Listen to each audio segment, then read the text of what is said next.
welcome to another day of VLL Daily Living. This morning, I was just going to give you guys a quick update on our little blind guy. So there's Mama, and here's little guy. Hi, baby. So as you can see, his eyes are blue, which means he doesn't have a whole lot of vision left in there. However, he is able to find Mama, and Mama is good and lets him know where she's at as far as being able to eat.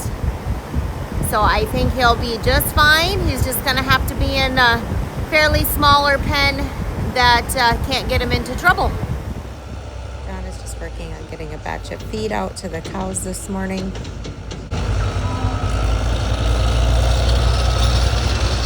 Broken leg on a calf.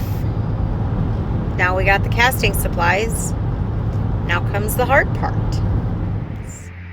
This little girl was a hard pull. Mom needed assistance, and during that process ended up breaking the bone right at her hock. So there is a small area of a sore starting, so I'm just cleaning that area with some wound spray before I get to going on the casting.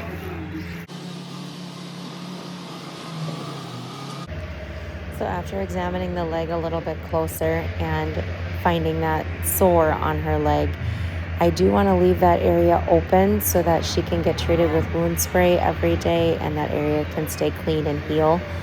So we are going to use the brace procedure that the vet gave me to utilize. So what we do here is we put the gauze on just like you would with a cast. We put the cotton gauze down, but then we are going in with the vet wrap, and then we'll put the brace on, and then we'll put the tape on over that is waterproof, and then we'll leave that area open that I want to be able to treat daily.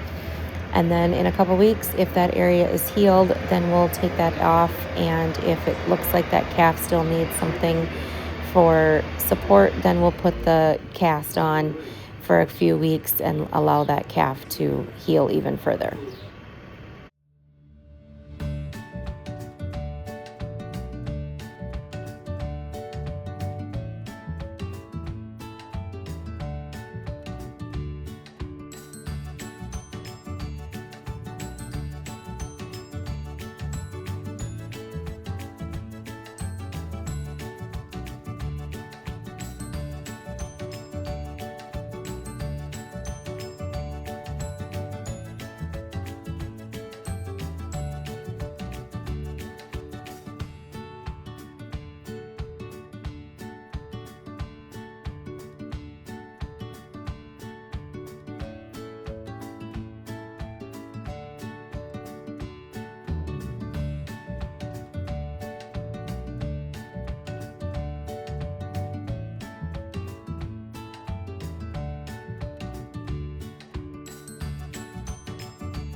So as you can see, she's not so sure about that on her leg. However, it is doing really well. She's able to put some pressure on it. It's keeping it straight.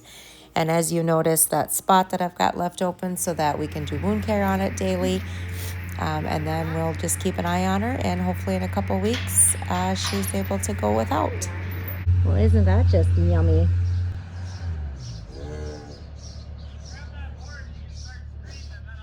So our corn is definitely knee-high by the 4th.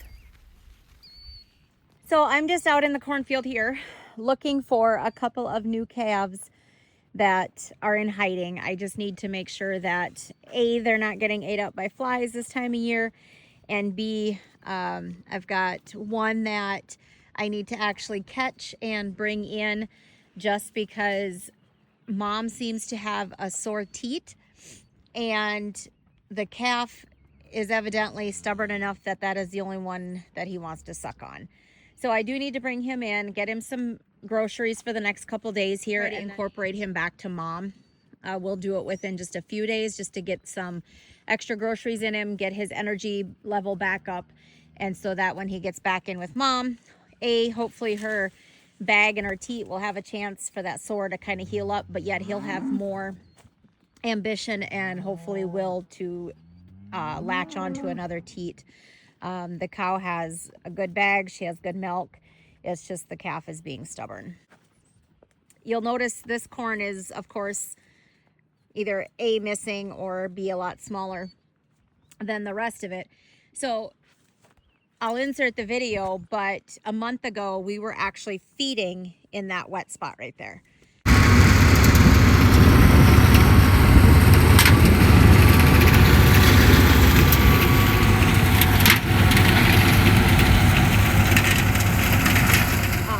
We were fortunate enough to get enough rain here the last couple weeks that crops, of course, are doing really well. But as you can see, so when I dug this field, when my husband planted it, when we sprayed it, we were able to drive right through that wet spot. No mud, no nothing. So then we got that rain, and you can actually see where the water had gone up to. And you'll notice that it was dry enough that it has actually absorbed that much already within just a couple weeks. So like I said, we're fortunate. I'm not going to complain about the rain one bit. I feel bad for those that are in a drought right at the moment. These ladies here some of them will stay here this summer, but some still in the next couple days here. We've got about another 30 of them that will go out to grass. And then over on the other side of those trees is what we call the Badlands East. It's really bumpy old CRP that has come out that we just left the grasses in there, and then we actually calve out there a little bit towards the end, and then there's some grass out there then for these cows, along with they'll get hay and some silage here throughout the summer. Noticed we've got quite a bit of flies going on this year. I don't know if anybody else has got any good tips. We've been looking at some of those oilers. If anybody out there knows of a good one, I would be open to hearing your guys' reviews. And if anybody else has any other fly suggestions for the cattle this year. Pink eye has absolutely become an issue. We do vaccinate for pink eye. We've got some autogenous pink eye vaccines that are specific to different pastures and that kind of thing already. But so these guys here, as you can tell, he's enjoying the corn, little turkey. They have absolutely helped themselves to the first few rows of corn though. As I was walking through it, I could definitely tell their trail. Another question on the fly control. So we use garlic in our loose mineral. We've got garlic in our protein tubs, but we do put fly tags in our bulls when we semen test.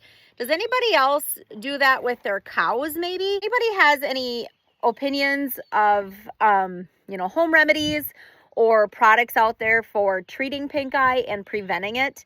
And like I said, for fly control, absolutely hit me up. I am open to trying anything new and anything that can improve our herd health. So I was able to find the little guy that I was looking for.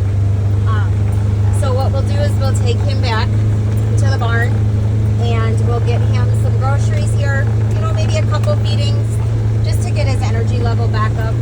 And then that way we can introduce him back to mom, and hopefully he's got enough energy and will to want to get onto one of the other teats. Hopefully he'll be just fine and I don't have another bottle calf. But either way, the calf needs assistance, and as all of you know, that's what we're here for. John's out cutting down the remainder of the alfalfa, and then we'll let that dry for a few days and get that baled up. This field was actually a new seeding last year. It's got a mix of alfalfa and then some fescue grass in it. We've noticed that this one has really taken off this year.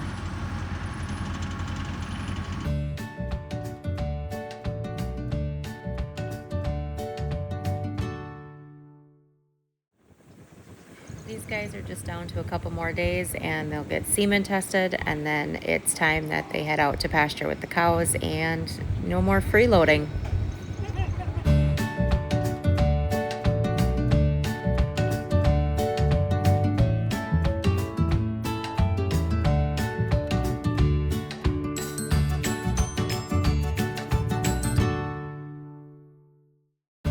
That's it for today. Be sure to like, subscribe, and follow, and thanks for tagging along.